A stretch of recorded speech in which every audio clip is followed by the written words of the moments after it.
Oh, yes, I remember now you're talking about your ride home from immigration. Yeah, that's right. Actually, I had two rides. So we had a talk like one-on-one about 4 or 5 days ago.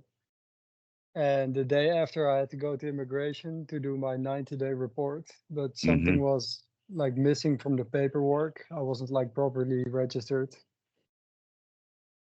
So I had to, yeah, I spent like the whole day in the city, uh, like doing like 3 hours of 3 or 4 hours of traveling and then going to immigration and all that kind of stuff. And in the end, the paperwork wasn't good.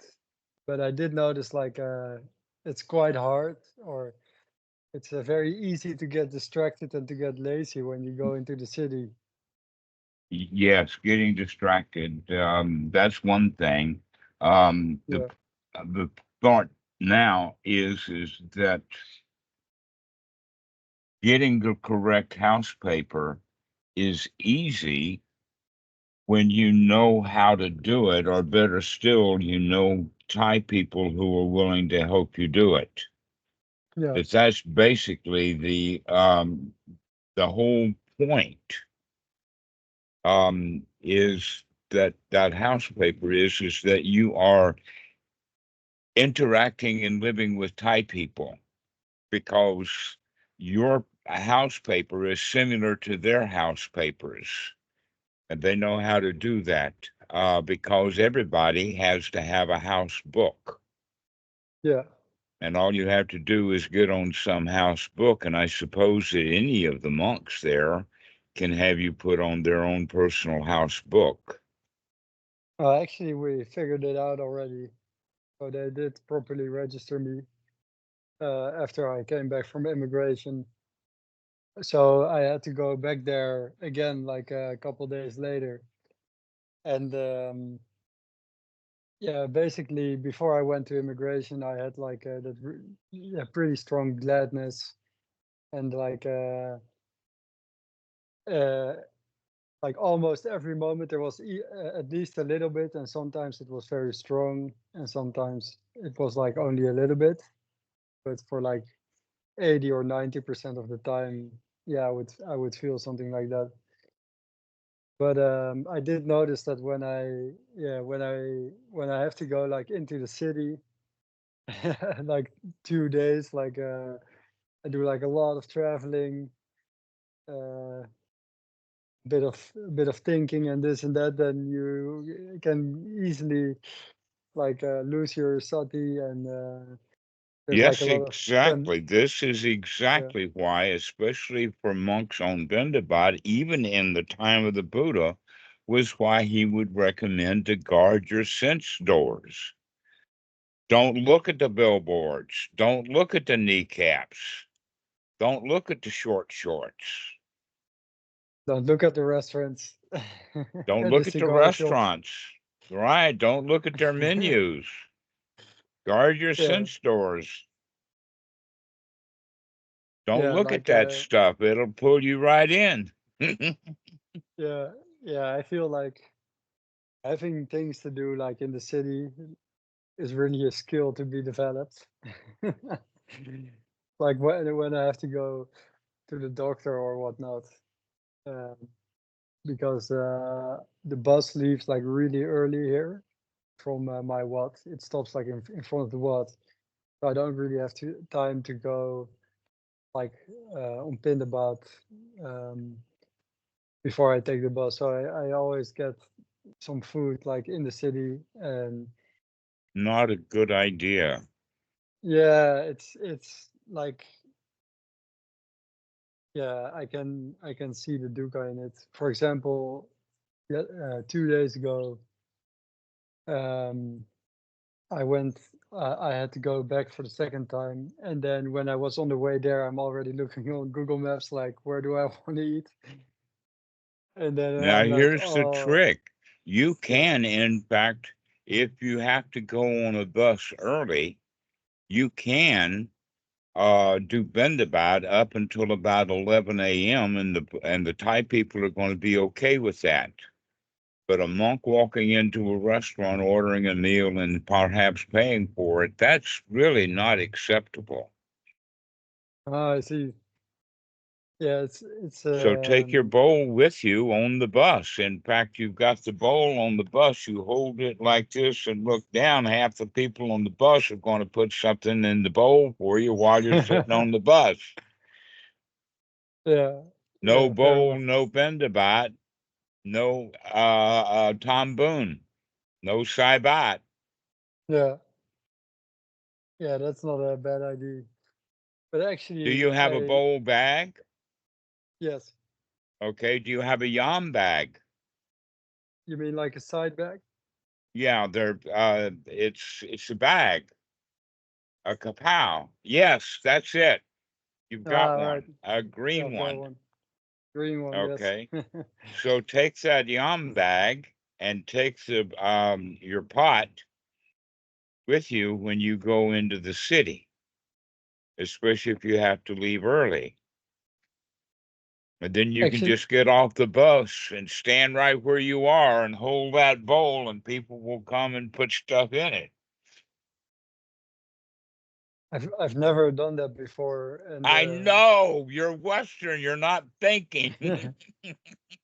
because I feel like if the people are not prepared for a monk coming on Piṇḍapāt, then they won't be standing ready. No, that's ritualized doing it. But if you've got your Yeah. bowl out before 11 a.m., especially if you're in a foreign place like that, the Thai people will come. Yeah. And also, especially if you look like you're on piṇḍapāt, which means you're barefoot, you've got your Sangati robe, you've got your yam bag, you're holding the bowl, and you're walking slowly looking down, just like you do on piṇḍapāt, wherever you're going. So if you get off the bus and you got to walk to the immigration office, then do that, and then when Yeah. you have enough stuff in the bowl, uh, pop into the nearest Wat if you know where one is, and sit down and have your meal. Put your bowl back now in the bowl bag and carry that over your shoulder so that you're not on piṇḍapāt. Yeah. And yeah, that sounds like a good idea There's a to try. lot of signals out there. Yeah. I actually the last restaurant I went to, the owner said like come back anytime you want, and he offered me my meal for free. So that's actually also an option then, I guess. But it's good to try what you suggested because I might need it sometime. Yes, the next point is Yeah. that if you do have that situation with the owner and he offers you the meal free, you need to do a bit of chanting. Ah, yes. All right. So Um, you need to learn that kind of chant. Go talk to one of the monks about what kind of chanting should you do if somebody offers you a meal at a restaurant for free. yeah. Yeah, that's a good idea. Yata Wariwaha. I think that's the one, probably. But yeah, There's I'll have more to than ask. one of them that can be used, Yeah. but Yeah, not he's ipiti actually, so bhagavaya raha sama something. That's not yeah, a blessing chant. yeah.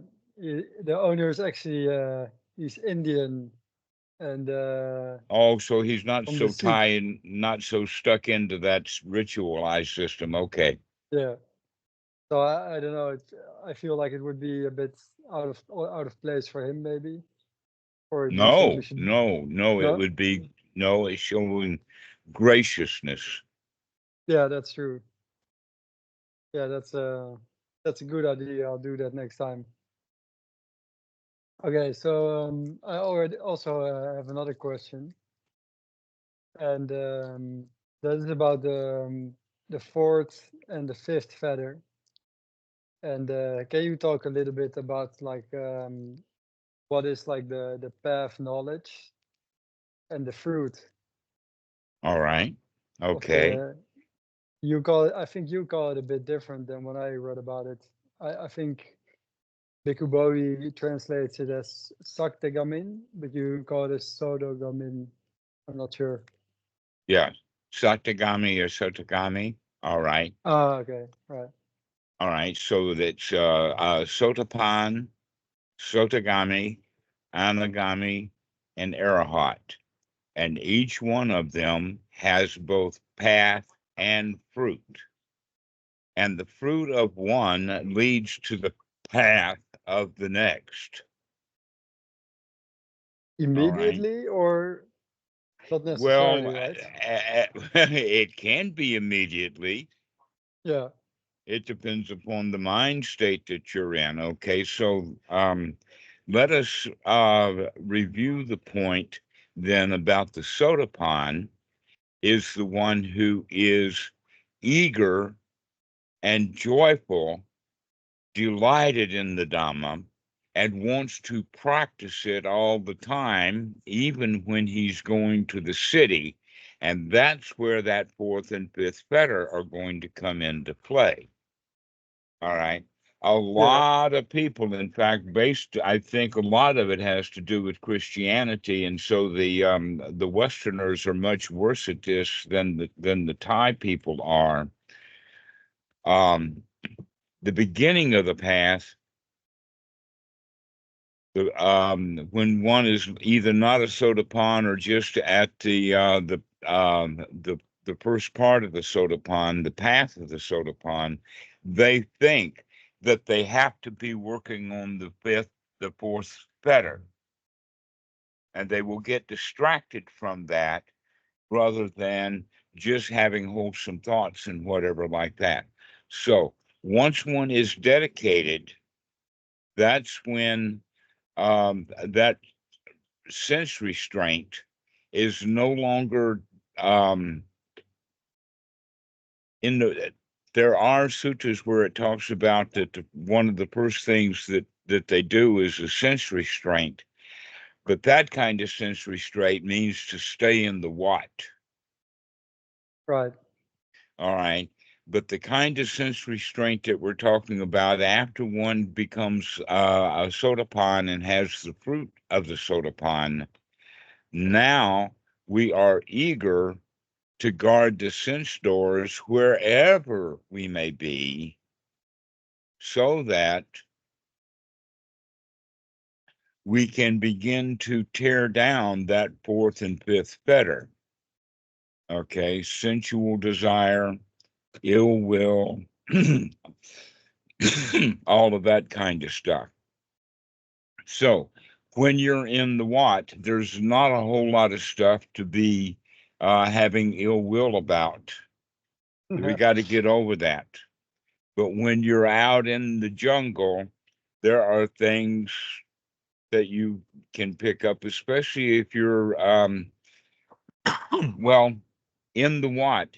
Let us say in the old days.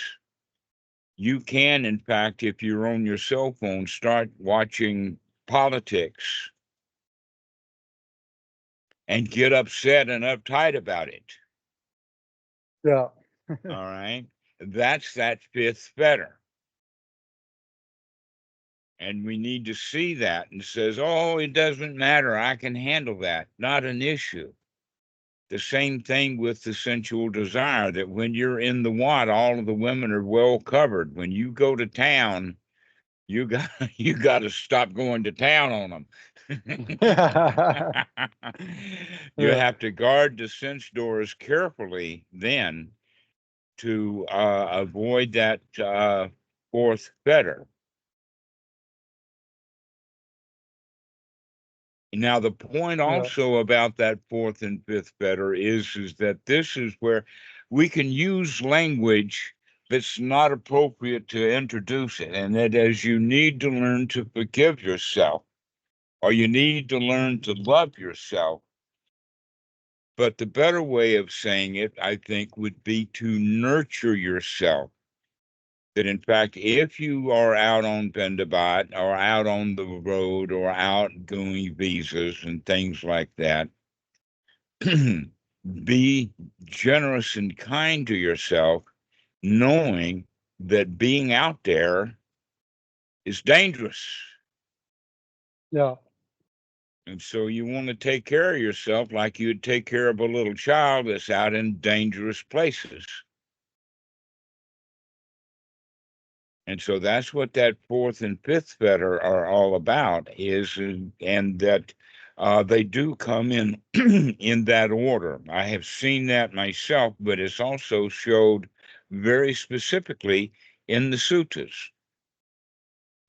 that real progress is not going to be made until you can begin to see through personality view. When you stop seeing yourself as this is who I am and start seeing that everything is a moving target, including who you are, that there's nothing fixed there. Yeah, I can really see that, like, putting like labels on myself is like a lot of dukkha, hard to endure, hard to maintain. Sorry, Right. go ahead. Well, endurance is like the parent ego state criticizing you, and you put up with it. Can you change that criticism, the endurance, into nurturing so that you like it? You like being nurtured. You like nurturing yourself. Okay. So Yeah. that first fetter then is, in fact, a lot of the endurance of putting up with the second fetter, which is the Silabbata Paramasa that Eric Byrne talks about is the parent ego state. Okay, that's where our standards, our ideals, things the way that they're supposed to be, the rules, the format, when it's translated as rites, rules, and rituals, it misses the point. Should be better translated as standards, ideals, shoulds, woulds, and coulds, and maybe put in laws and rules there too, because the rule is you should do this, right? Yeah. Okay, so when we stop giving ourselves rules, stop setting standards for ourselves in that second fetter, then the first fetter, the child ego state, the who you think you are, can get really, really soft, because in fact, the rules that you keep define who you are in relationship to those rules. So if you have this set of rules and you're a good little rule keeper, then that's who you are. If you have this set of rules and you keep those rules, then that's who you are. However, there's also, and this is not just possible, but it's true for everybody. You have this set of rules and you rebel against it, and that's who you are. And then you'll have this set of rules and you rebel against that, and that defines who you are. Yeah, you're the one who rebels against the. You are the one who rebels against your own set of rules. Sounds familiar. Yes, it is. That's the way that the thing works. That's why these first two fetters are so powerful in the very beginning. And then the third fetter is the knowledge and vision of what is and what is not the path to get out of that duality. You know, it's interesting because I feel like I don't have any doubt anymore. Like it doesn't come up. It's especially like about the path or what is not the path. But the rules, they do come back Yes, when right. I But the start rules keep practicing. coming back. Okay. Yeah, And so you can see that, in fact, these yeah. first three fetters run and circle around each other. For me, I have the idea it's like only the second one, like not the first or the third. Well, that second Yeah. one is, in fact, all of our learned behavior. You could say that the first fetter is much more instinctual. It's the self-preservation instinct. The second fetter is that learned behavior that we picked up from a child as a child. All of our relationships to all of those people who had the ability to punish us when we did something wrong according to their standards. So what that meant is that we picked up all of those standards, and then when we break those standards, we punish ourselves, because that's what happened when you were a child. Yeah. And so you punish yourself. That's the critical parent. Now, a more fundamental parent is the nurturing parent. For instance, when a woman gives birth to a child, there is a point really, really early on that first day when she bonds with that child. All right. And that bonding is something that they really like to see. All of the workers at the maternity wards, they love to go watch that bonding when the mother is given the child after they're both cleaned up.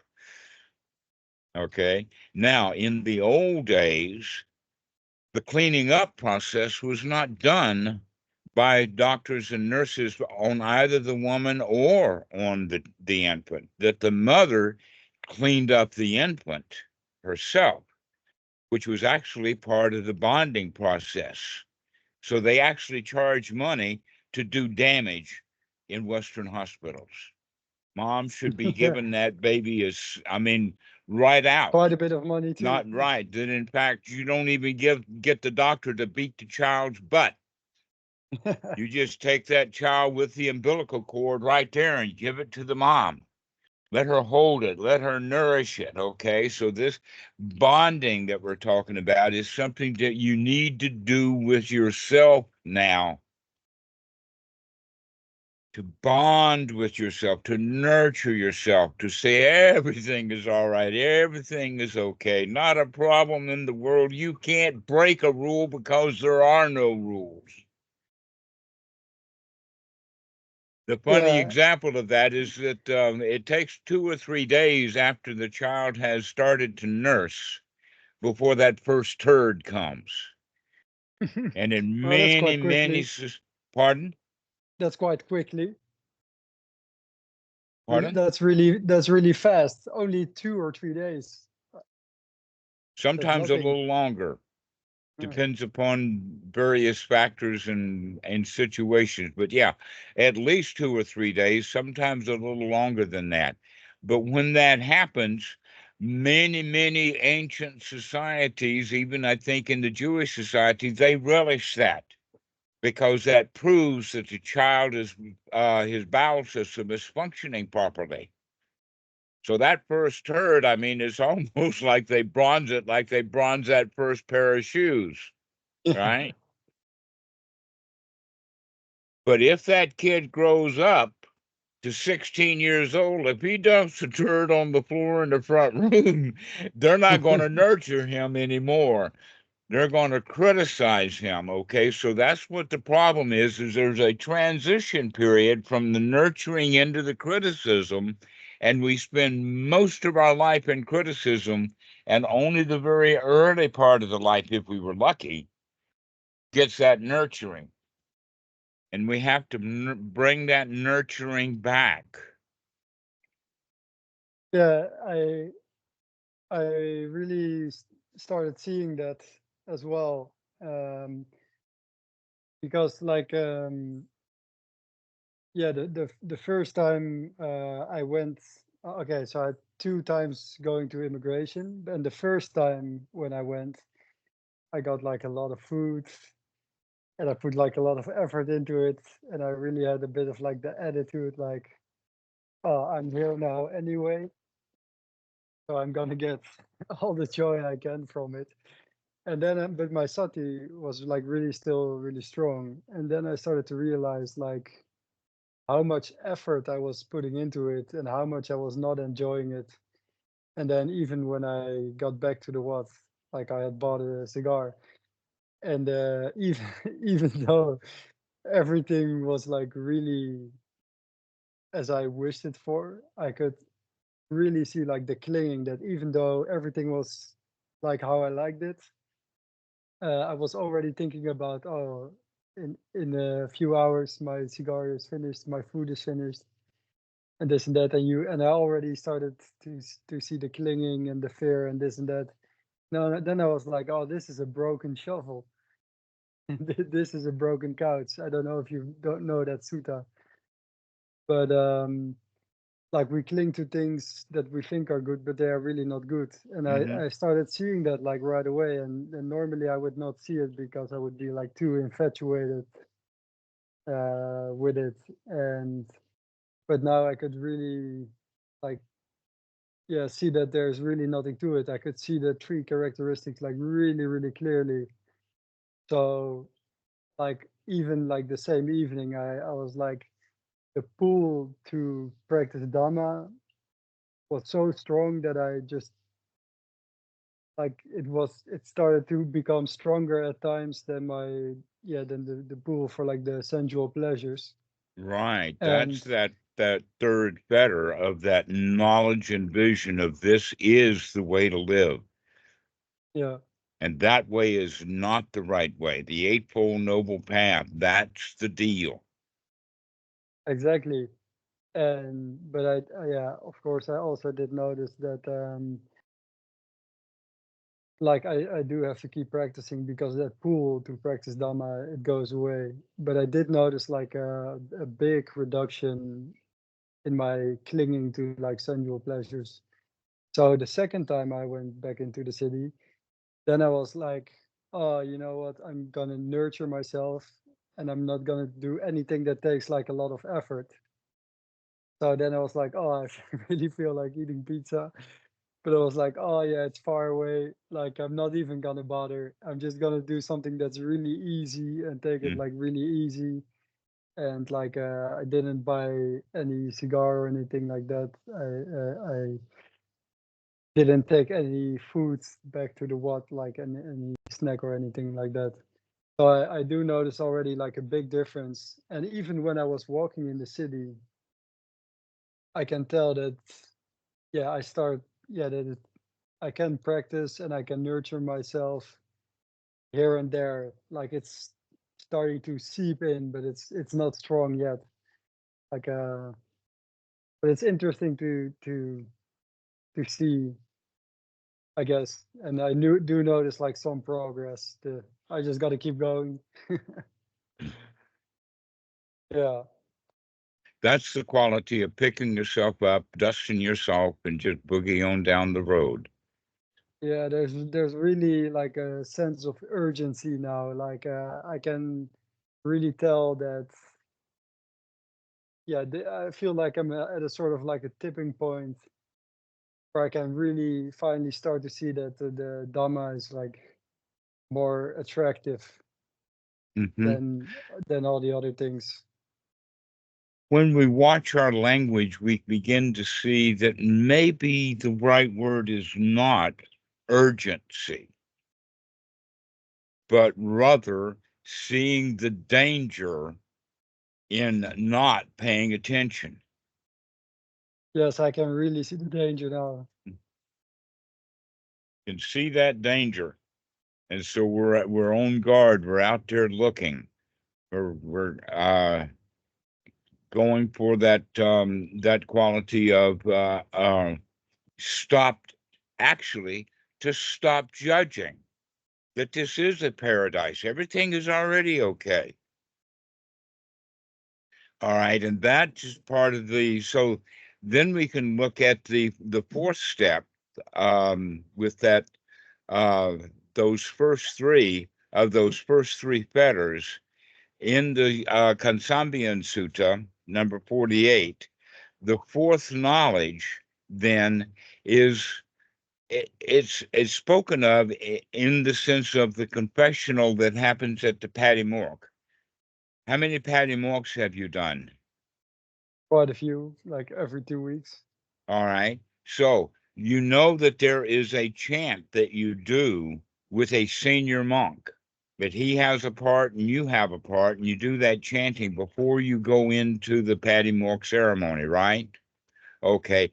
That I want to tell you to make sure that you understand that's the most important part of the Patimokkha, Yeah, but, yeah, because that's the confessional. All right. And that though it's become over the years ritualized in the form of a chant that you have, Dasi May, I think it has some of that in it. But anyway, when we do that, think of that as giving up all of the wrongdoing that you've done for the past 2 weeks. Not giving it up in the sense of now I've got room to go do more unwholesome things, but rather giving it up in the sense of, yes, I'm going to be paying attention because this stuff is dangerous. yeah, And so we're happy basically to get it off our chest, if you know that expression, yeah, because our wrongdoing and our bad deeds and our unwholesome thoughts weigh upon us. And so we can absolve that. We can give it to the teacher because he knows what to do with it. Nothing. yeah, exactly.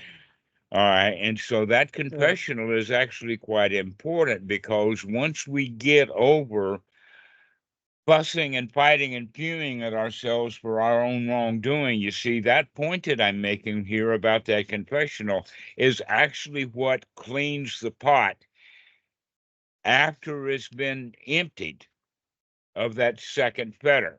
After we start nurturing ourselves and all of that, we still need to go clean that pot out.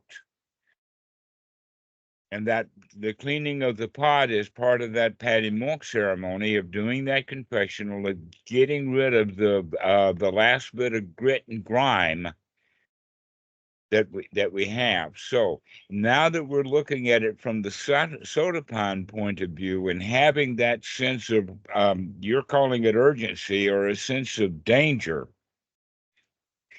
now we can go and look at the fourth and the fifth fetter, because they're dangerous. Now, you have heard possibly of, in using those talk about rebirth, that when one has the fruit of the Sodapanna, when one has eagerness and delight and joy and looking for Dhamma everywhere to avoid the danger, they say then that he has at most 7 lives left to live. right. You can see all 7 lives in one conversation. In one conversation, somebody says this and you say, yes, but. And then they say, well, what about this? And you say, yes, but again. You're Right. saying no and no and no. And then finally you get the point. Okay. When one has gotten to the state of the Sakadagami, as soon as that ill will comes out the first time, like, oh, or oh, or I don't like that, that's one life right there. And the Sakadagami can actually see that one outburst and then stop. Okay. Now, after they clean that stuff out, it's still there in the form of the higher 5 fetters: mana, restlessness. We're missing a Uh, step in between, right? well, the Anagami is the one. Okay, I've got to define what the Anagami is. So this is the Anagami, is the one who has all of this 5 higher fetters. They're not higher fetters. Sorry, that's a mistake. That's common mistake. I learned that mistake. They're not higher fetters or lower class fetters. What they call them is a rupa fetters. Okay. The 5 lower fetters, including the 4th and the 5th one, other people can see that. They can see that outburst. You're making a physical thing about it. Your lust can be seen. Like going to the restaurant. Pardon? Like going to the restaurant, Right. buying a cigar. Okay. People can see that you're doing that. Right. Or looking at the girl. People can see you do that. Or when you have an outburst, dang nabbit, or ouch, or what the fuck, or any of those one-time shots, that can be seen by others. But the others, hang on a second. I've started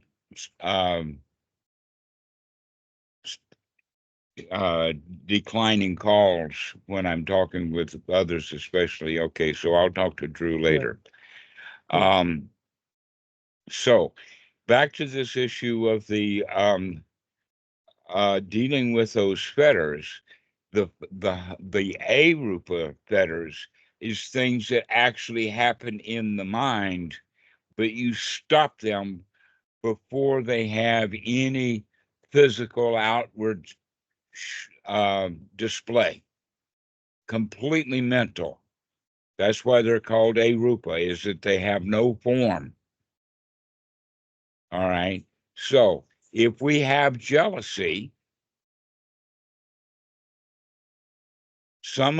many of times, even for ordinary people, they make no expression of the jealousy.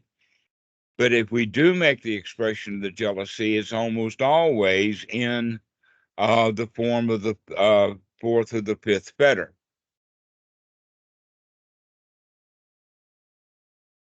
Restlessness can be Wait, just in the mind, but fidgeting is a physical manifestation of the restlessness in the mind. And what I mean by fidgeting, that means going and moving, going someplace, patting your foot, twiddling your thumbs. so that you can actually see them on the You, outside. those things can be actually seen, and they're a manifestation of restlessness. Oh, the And so, Arahant can still be seen fidgeting. the Arahant is not restless. The Ah, right. Anagami, Yeah. is Okay. restless, but he don't show it. But the Anagami gets rid of the fourth and fifth feather, but still has all the 6, All 7, 8, 9, all 10. the right, the what we call arupa fetters are still Yeah. there with the Anagami, but they're there in the form of residue, not a full pot. Ah, so they are already very weak. They're already weak. That you Yeah. could go so far as to say that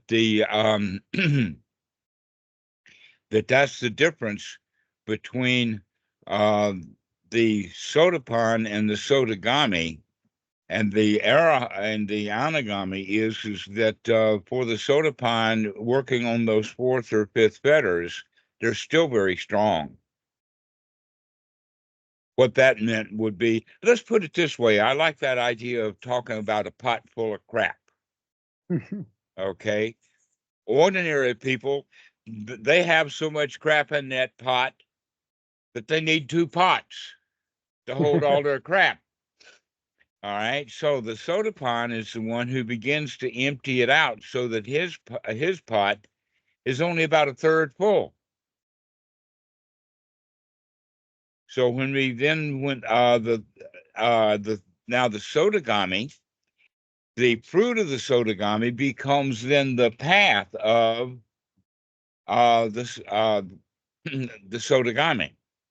The Sodapanna's fruit becomes the path of, in other words, now that I have delight and joy for the Dhamma and I'm looking forward everywhere, that becomes then the path of dealing with that fourth and fifth fetter. So the fourth and fifth fetter, we're on guard for. We're watching that. And as we begin to continue to do that, to guard the mind, to guard the eye door, to guard the senses, to guard those outbursts, so that when we get angry, we don't stay angry. We don't have life after moment after moment of unwholesome thought, one after another ad infinitum. We actually limit them. And the Sodapanna is able to limit those unwholesome thoughts to a string of about 7 of them, which meant in one conversation he can argue for about 7 times or 7 minutes, and then he'll put a stop to it. Okay.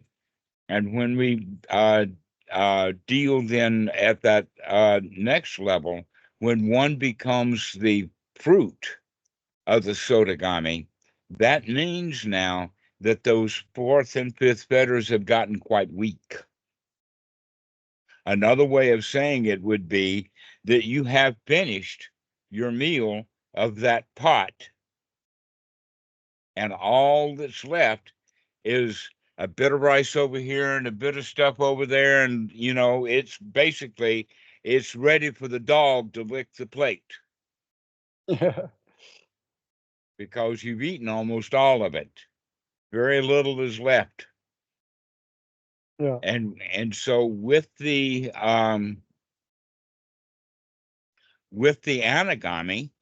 that's the one who now actually cleans that plate, gets rid of the last residue, and all that's basically left is an unwashed plate.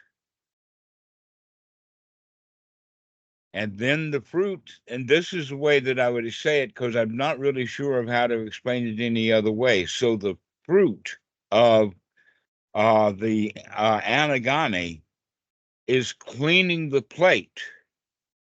And then the path for the Arahant is to put away the plate. And then the fruit of the Arahant is no plate. It's like the raft, putting down the raft, Mm-hmm. right? Putting down the what? Like crossing the river on a raft. Putting And down then the raft. Exactly. the raft, Exactly. yeah. So the I see. Arahant is newly arrived. He's getting out of the raft. That's the path of the Arahant. And then the fruit of the Arahant is walking away. Now, as a side point, what that means is, unless one is, let us say, sees that clearly, like for instance, the Buddha, he saw that if he didn't teach, nobody would teach. But at the Wat, there were monks. In fact, I had met some them and spent some time with Achan Lee, which I do consider a full Arahant, because he didn't give a flying rip about me. Achan Po cared about me. He wasn't really a full Arahant, but he was up there with a pretty clean plate. Right. I was the only thing left on his plate at one point in time, I would say. All right. So that's the thing is that when the Arahant puts away the plate, they're not good teachers anymore. So that's what you mean by like coming back and helping someone get across and then going back in, Yes, and how you can, exactly. Mm-hmm. yeah, Okay.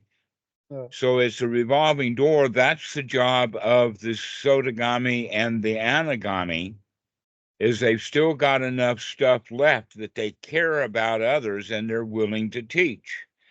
Here's a clear example. In the Zen, they will have situations to where the teacher will only give them a one-liner. He will not sit and discuss the Dhamma with them. He'll only give them one little thing, and then he's off. He don't care about them. He'll give them a goodbye kiss, and that's all they get. because he's too far gone. And I can Right. imagine that that's exactly why the Buddha had so many of his students doing the teaching for him. Once he got them trained, Sariputta and Mahamagala, Mahakachana was left. Mahamagala and Sariputta died both before the Buddha did, but Mahakachana and Chanda and Ananda, all of those guys were really good teachers. But because they were good teachers was because they haven't quite finished yet. That in fact, you could go so far as to say the only way one could become an Arahant is through teaching. Oh, interesting. Because the only people that you're dealing with, the Arahant is not out in Chiang Mai. He's not at the visa office. Right. Okay, he's not there, and the only people that the Anagami and the path of the Arahant deal with are nobles, helping them to clean their plate.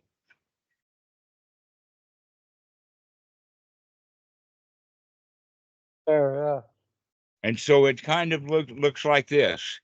In the beginning, the best teacher is one who is a Sodapanna. Once one becomes a Sodapanna, the best teacher is a Sakadagami.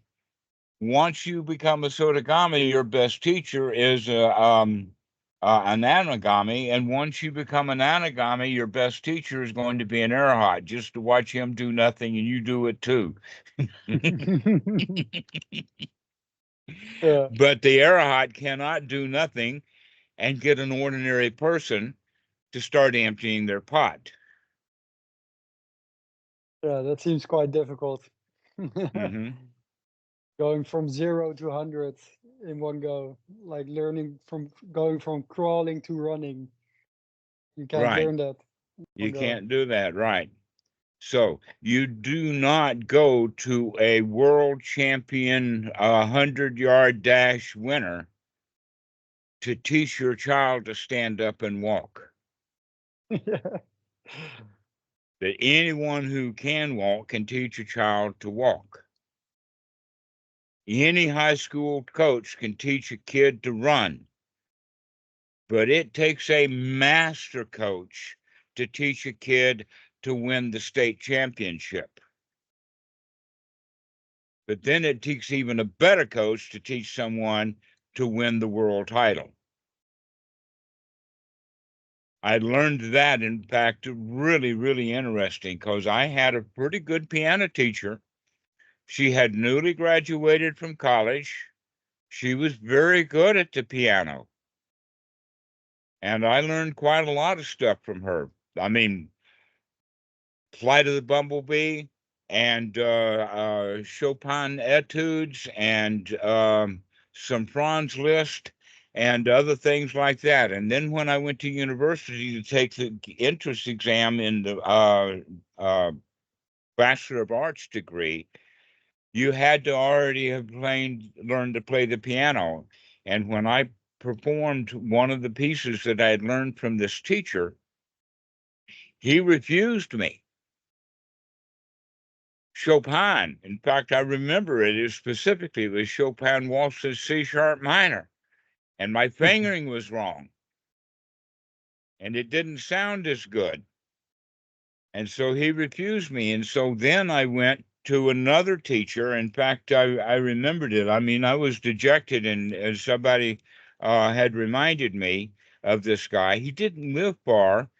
There was a music school in I had the name of it. Rockingham, North Carolina, had a university there that had a really good music school, and I went to music camp there. And part of the music camp was just to listen to this guy play for his PhD in musicology. I don't remember his name, but he lived not far. He was a farmer. He went out farming and husking corn, and then that afternoon he goes in and he plays really complicated piano music. And so I went to him to help me with that Chopin piece, and he had me to unlearn it. I had to learn to play it 75 different ways wrongly, changing the fingering, changing the tempo, changing the style, doing it backwards, ups and downs, and all of that to take that wrong learning out, so that then I could start playing it correctly slowly and start to build up my speed. And that took about 3 or 4 months. And so in September, I went back to the university and was able to play that piece of music for that professor at the University of South Carolina. My original piano teacher was really, really great for high schoolers. But to get into music school, you needed a much better teacher. Okay, so that's a really good example there, and we need that in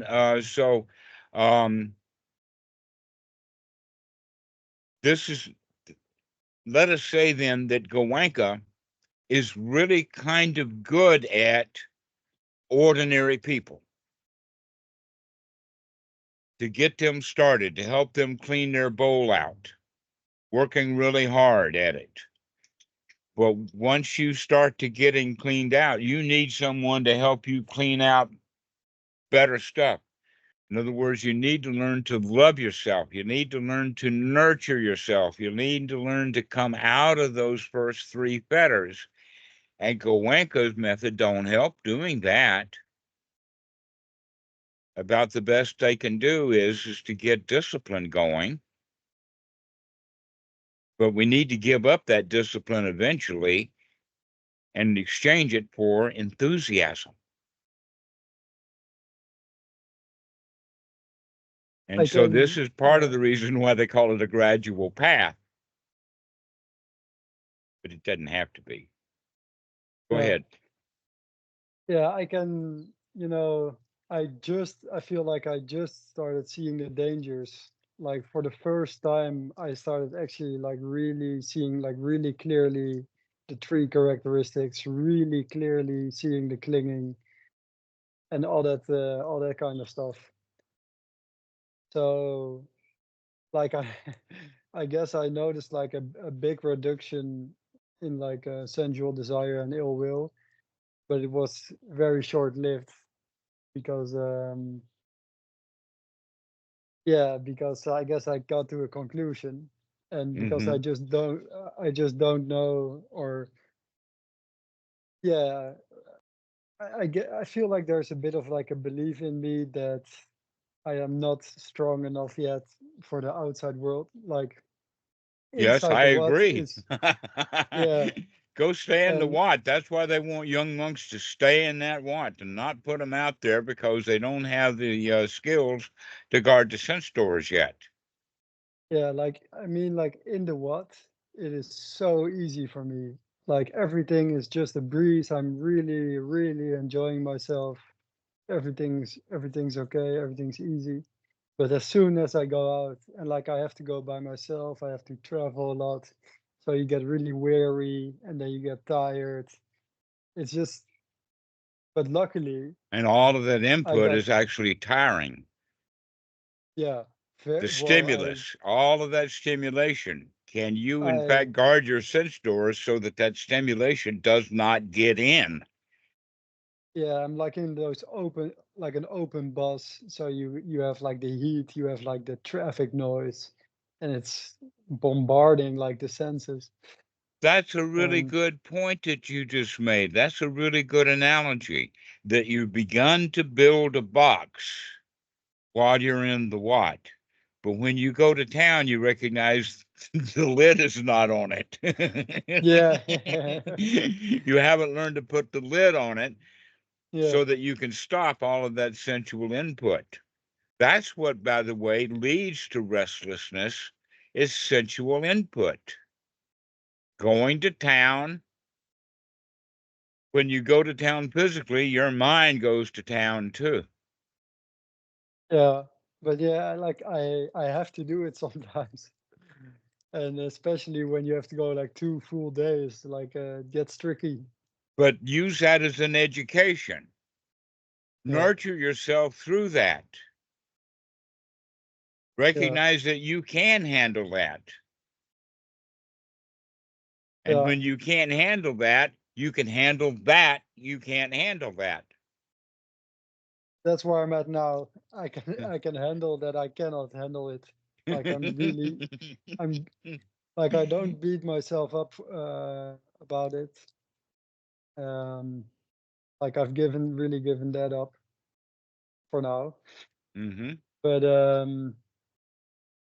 yeah, I guess like there's nothing to it than just to stay in the what and just develop the skills.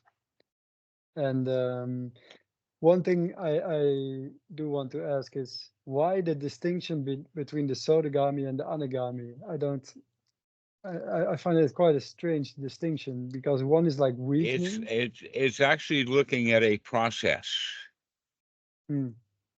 It's looking at a process of weakening the sensual desire that only comes from basic sensual input. Ah, so one is from input and the other is just like the underlying tendency. Mm-hmm. And as you're Ah, working with the underlying tendencies, we also need to limit the stimulus,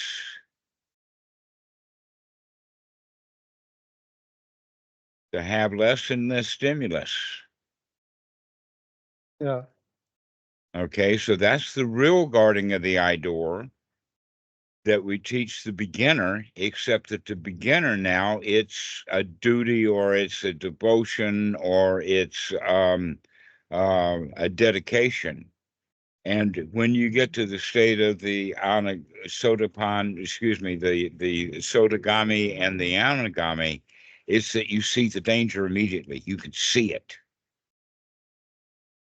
And so you want to yeah, guard those senses.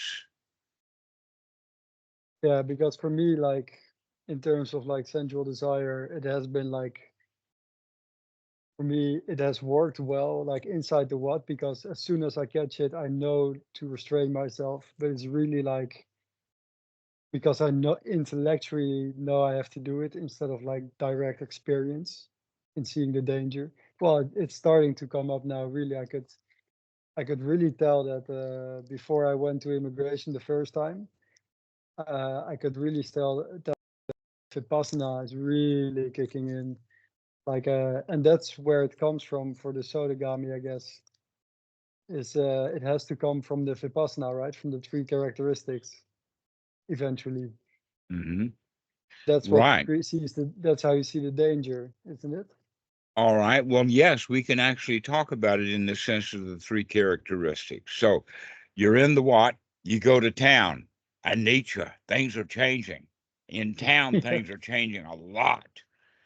They're changing so much and so fast, and you're moving down the street, and there's so much variety and so many people on the pavement and so many different stores to pass by, etc., like that. And we don't go window shopping. All right. We start to guard the senses. Okay. So there's all of that in Nietzsche. And you can think of the 3 characteristics is like a Y, the letter Y, or the letter T, or a fork in the road. So that when a Nietzsche happens, you have 2 choices. You can either become selfish about it, liking and not liking, and there's the dukkha, or you can take the path of anatta, not me, not mine, not my business. So when you go into town, it don't belong to you. It's not yours. You got better things to pay attention to than the grass skirts and the hula yeah, hoops and the shops and all of that. Okay. But when we become curious and interested, that means that we're not paying attention to what's really going on. We're too busy paying attention to all of that sensory input. And so guarding the senses now is not just a good practice because you heard it from a teacher. Now you can see the danger. Everything is changing. And if I get stuck in it, that's the dukkha. I'm going to become dissatisfied. But if I can remain aloof, if I can remain out of it, if I can keep saying that's not only is that not my business, I'm not even looking at it.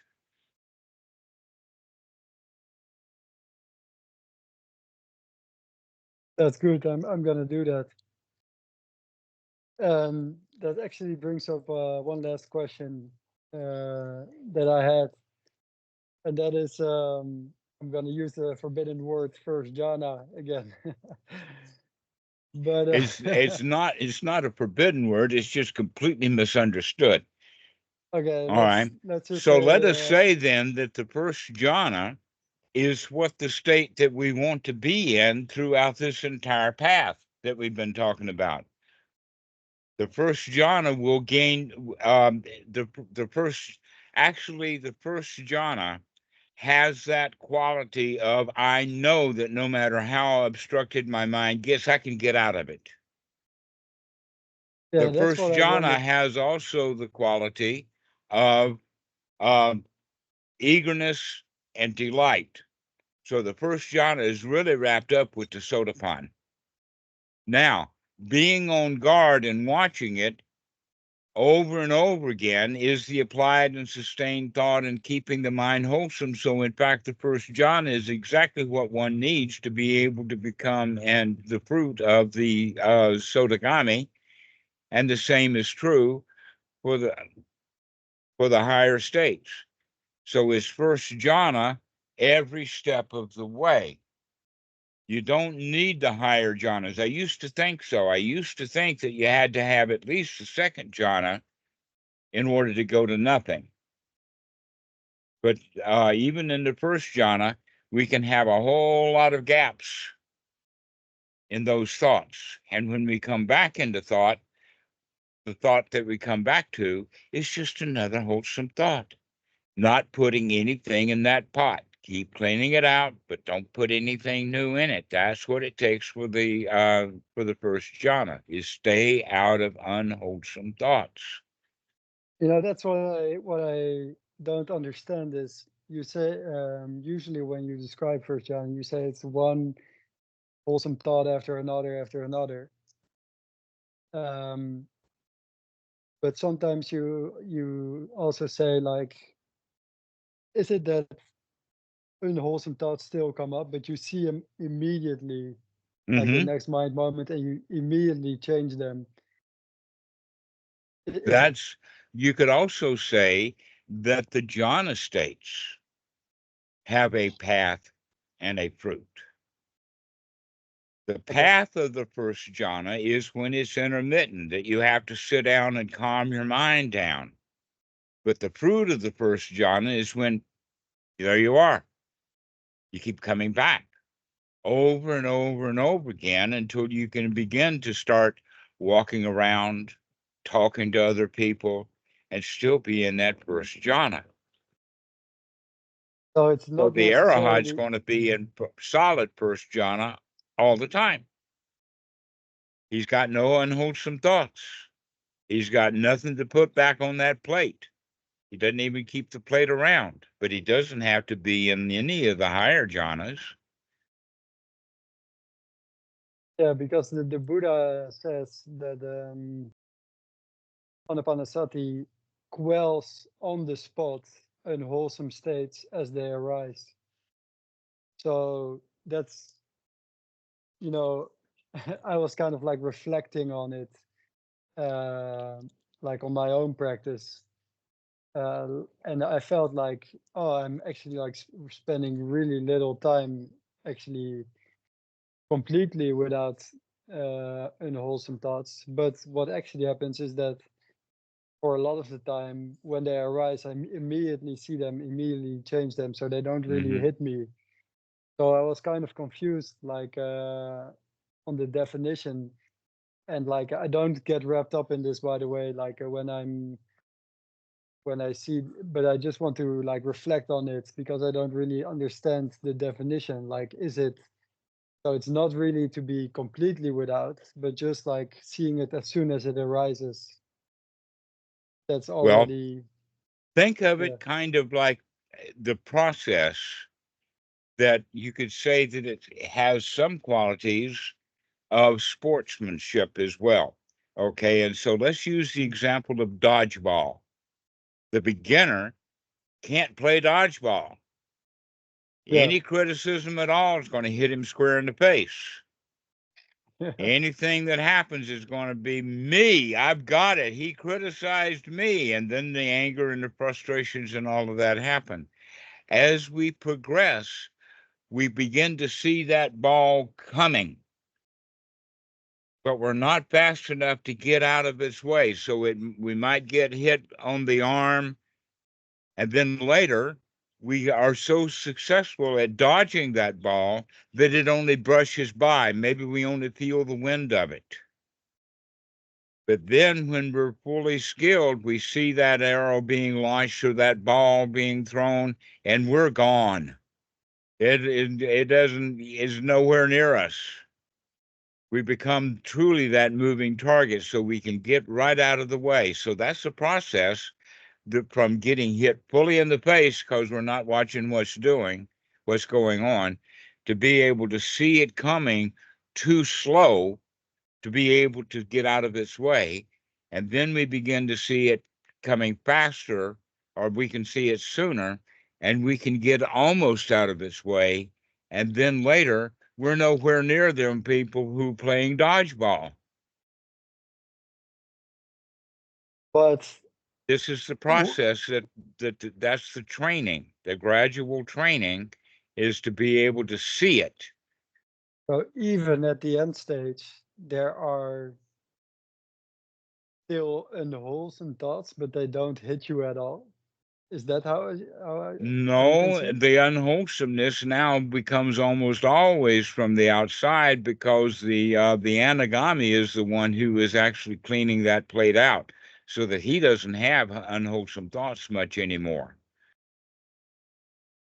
He doesn't get restless. He doesn't compare himself to others. That's his job to do because he can see the danger in the restlessness. He can see the danger in wanting to know, wanting to investigate. That's in fact considered the 10th fetter, is that ignorance is wanting to know. I mean, when we were nowhere, when before we even got started on the path, we lusted after knowledge. And Yeah, the last thing to go, then in fact, that's a point. You were there on that talk when we talked about not sure. yeah. Okay, this is the point then, is the ignorance is I'm not sure about anything. I don't care about anything because I'm not sure about it. Why should I attach to it when I don't even know? And so not sure actually winds up being the cure for the 10th fetter, that arupa fetter, because we already have all we need. Don't need a new thing, don't have to know anything new at all. Okay, that in fact you could say that restlessness comes out of that desire to know, and we can calm that restlessness, and you can see that through the restlessness the other ones come up, like comparing ourselves to others. Well, if you're guarding your eye door, you don't see what other people are doing, so you're not comparing yourself to others. Now that one, this is in the Pali, is called mana, and is Conceit. often referred to as conceit. But a better way of discussing it would be comparison. The conceit actually and the comparison, you cannot have one without the other. For instance, if we have that comparison, it's me that's comparing to something else. If there's no me there, there's nothing possible to compare. If there's no other, if there's no me and there's no other, where's the comparison? You can't compare two things that don't exist side by side.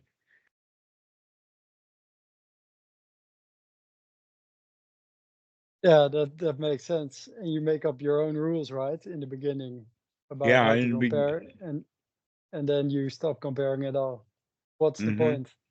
Yeah, what's the point of comparing? Now, here's the actually the five Arupa Fetters are not in the Majjhima Nikaya.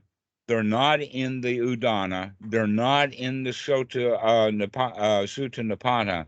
They're not in the really early literature, but they do appear both in the Abhidhamma and in the Samyutta Nikaya. But they're different. There's a different high five, and it may Oh, be because of translation. They may be the same in the Pali, but they're translated differently because the guy who did the translation of the Abhidhamma is not the same guy who did the translation.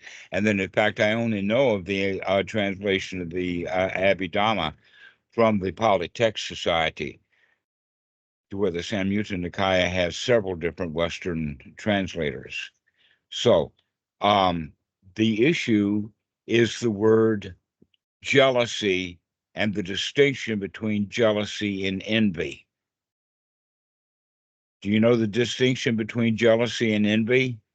yeah. Jealousy is I want to have what he wants, and envy is he doesn't get to have what I don't have. Right? Right. Okay. Yeah. Jealousy is I don't want to share what I've got, and envy is I Oh, want you to share what you've got. oh, I got it backwards. Yes. Yeah. That the let us say the man has a wife. In Thailand, you probably heard the story that the wife gets the house and the girlfriend, the Mianoi, they call him, gets the car. No, no, never heard of Yeah, okay. Well, that. the Mianoi is jealous, and the wife is envious because she doesn't want to share. Wait a minute, I got that backwards just like you did. Envy means I don't have it, so that the Mianoi, the girlfriend, is envious of the wife, but the wife is jealous because she does not want to share her husband with the Mianoi. All right. The Abhidhamma makes that distinction, but the Samyutta Nikaya puts it all together in one thing. Now, Mm. here's a point about that is that anytime that you compare yourself with someone else, it's a win or a lose situation in the sense of I've got it and you don't. Or the other way around is that you've got it and I want it, or I don't want to share it with you, right? So one brings pride and conceit, and the other one brings envy and jealousy.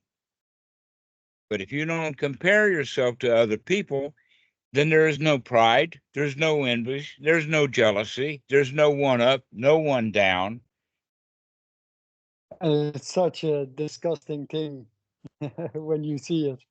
I really Mm-hmm. started paying attention to it. Yeah, so don't compare yourself to Yeah. the senior monks. Just be friends with them.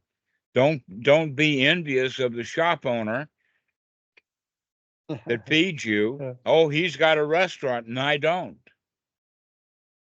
You know, that's all right. So we can actually take that back then to the story of Adam and Eve. I like it, I don't like it. Comes to it's good and it's bad. All right. But if we don't compare, how can we in fact decide which is the good and which is the bad, which is the up and which is the down, if we're not making any comparisons at all? Then in fact, that comparison is what destroys paradise. It's unified. Paradise is one thing, but when you come in and we say, I like that and I don't like that, and compare the two of them, we're destroying paradise. We're breaking it in half. We're breaking it into good and bad. And that's one of the last things to go, but we can actually pay attention to it right along the pathway. It'll help a lot. Because if you don't make any distinctions, if you don't make any comparisons, if you don't make any judgments all along the way, the path will be very easy for you. Yeah, I'm really on guard for that, for those kind of thoughts, because I can tell that they lead to a lot of dukkha. So I just throw it out right Right, away when I see exactly. it. Oh, Yeah. Eric is in Sisaket and he's so happy. Oh, poor me. Oh, I want to go. Poor me, Chiang Oh, cats at Watsu and Moke, and he's getting so much attention from Machan Meti. Okay. I'm quite happy here, I can assure you. Yes, everything is okay. Let them have their joy. You've got your joy. Everything is cool. Paradise here, paradise there. But if you start Yeah, wanting something that somebody else has, that's jealousy. If you don't want to share something that you've got, that's jealousy. If you don't want to share, if somebody's got something and you don't have it, you're envious, and that comes from that comparison. Or if you've got it and they don't, that's pride.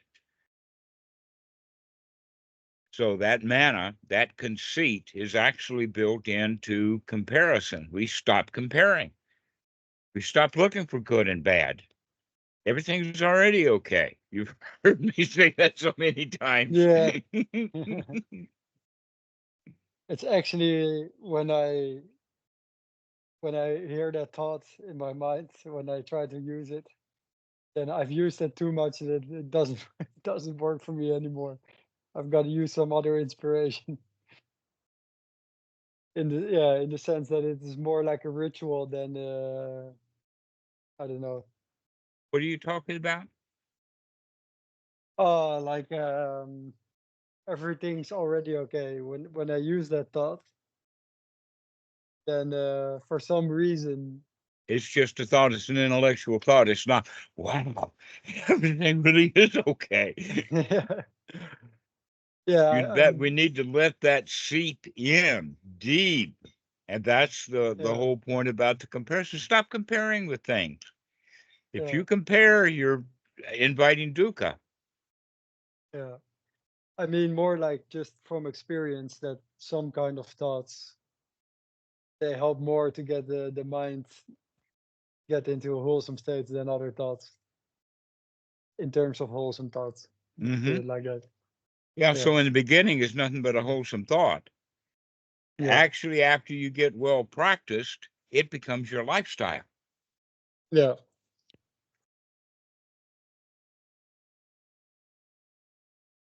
All right. I think we've we've covered a lot actually today. Yes. Oh, an hour and 20 minutes. I haven't had that long of a call with you in a long time. But this has been really good. And Well, the first 10 minutes was trip to the visa office. So, yeah, yeah, I guess, I just got to stay in the what and train those skills. And then whenever I have to go outside, I can practice guard that being sense outside. door. Right. Don't look at what's going on. Don't Yeah, listen to the traffic. Pay yeah, attention to what you're doing. Watch your footfall. And then, in fact, that's one thing that I would highly recommend, that when you go to the city, go barefoot. barefoot, even in Chiang Mai. Okay. Even in Chiang Mai. Why? Because now you really have to watch where you're going right in front of you. The Buddha talks about Yeah, it as a bow length, about 6 feet. Look at where you're walking. Don't step on anything. And if you're yeah, really watching where you're walking, you're not paying attention to what's in the shop windows or what the women are dressed like. You're not interested in the traffic. You're not watching what's going on at all. yeah, fair. Now, people people will say, well, what about the traffic? Well, in the city, you're walking around other people. You can look at what other people's feet and shoes are doing, and that's the only kind of input that you need. Yeah, yeah, fair.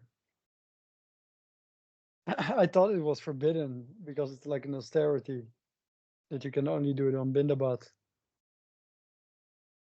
But we're talking about a higher practice. I thought it was like not allowed for the Vinaya. What?